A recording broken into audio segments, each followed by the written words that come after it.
আপনার অভিজ্ঞতা থেকে ইনভেস্টররা এমন কোন কমন মিস্টেক করে যেটা আমরা ইগনোর করতে পারি? হ্যাঁ, এটা আপনি খুব ভালো প্রশ্ন করেছেন এবং এর উত্তর আমি একটি উদাহরণের মাধ্যমে দিতে চাই। একবার একটি বাচ্চা আম খুব পছন্দ করত এবং সে প্রতিদিন তার বাবার কাছে আম চাইতো। তখন বাবা বললেন, বাবা যদি তোমার এতই আম পছন্দ হয় তাহলে একটি কাজ করো, তোমার নিজের বাগানে একটা আম গাছ লাগিয়ে নাও। তখন বাচ্চাটি খুব উত্তেজিত হয়ে গেল, বলল, হ্যাঁ বাবা, আমি আম গাছ লাগাতে চাই, কি করতে হবে তুমি বলো। তখন তারা গিয়ে একটি আমের বীজ নিয়ে এলো। তাকে বলা হলো, দেখো 3-4 বছর যদি তুমি এর উপর পরিশ্রম করো, জল দাও, সার দাও, তাহলে একটা গাছ হয়ে যাবে এবং 6-8 বছরের মধ্যে সেটা তোমাকে ফল দিতে শুরু করবে। বাচ্চাটি বলল, ঠিক আছে, আমি পুরো পরিশ্রম করব এবং সে গিয়ে আমের বীজ বপন করে দিল এবং নিয়মিত তাকে রোদ, জল, সার সবকিছু দিতে লাগলো। সময় কেটে গেল, 6 মাস হয়ে গেল, 1 বছর হয়ে গেল, 1.5 বছর হয়ে গেল, ইভেন 2 বছর ক্রস করে গেল, কিন্তু সেই আমের একটা কুড়ি বের হলো না, মাটির বাইরে একটি পাতাও এলো না।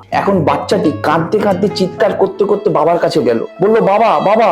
বাবা বলল, কি হয়েছে? আমার সাথে প্রতারণা হয়ে গেছে, আমি এত পরিশ্রম করলাম কিন্তু সেই আম গাছ তো উঠলোই না, আমার কোথায় ভুল হলো? তখন বাবা বলল, আচ্ছা তুমি ঠিকভাবে মনে করো তো, তুমি কি ঠিক টাইমে জল দিতে? সে বললো, হ্যাঁ বাবা, আমি প্রতিদিন জল দিয়েছি। তুমি কি তাতে ভালোভাবে রোদ যাতে পায় সেটা কি তুমি দেখেছিলে? সে বললো, হ্যাঁ বাবা, আমি সেটাও ফলো করেছি। তুমি কি মাঝে মাঝে সার দিয়েছিলে? হ্যাঁ বাবা, আমি সারও দিয়েছিলাম, আমার কোনো দিক দিয়ে কোনো কমতি ছিল না। তখন বাবা বললেন, তাহলে হয়তো এমন হয়েছে যে সেই আমের বীজটা ভেতর থেকে পচে গেছে। না বাবা, সেটা পচতেই পারে না। বাবা বললো, কেন? কারণ বাবা, আমি প্রতিদিন রাতে সেই আমের বীজটা মাটি থেকে বের করে চেক করতাম যে এটা পচে গেছে কিনা। বন্ধুরা, এখন কি আপনারা ভুলটা বুঝতে পেরেছেন? যেমন সেই বাচ্চাটি একদমই ধৈর্য ছিল না, ঠিক তেমনি একজন ইনভেস্টরের বড় রিটার্ন পাওয়ার জন্য অনেক ধৈর্যের প্রয়োজন। আমি আমার 17 বছরের স্টক মার্কেট এবং মিউচুয়াল ফান্ডের অভিজ্ঞতা থেকে আপনাদের একটি কথাই বলতে পারি যে যারা প্রতিদিন মোবাইল অ্যাপ খুলে দেখে তাদের পোর্টফোলিও কত বড় হয়েছে, তারাই সেই ইনভেস্টর যারা সবার আগে মার্কেট থেকে প্যানিক করে। মার্কেট যেমন ওঠে সেরকম পড়ে,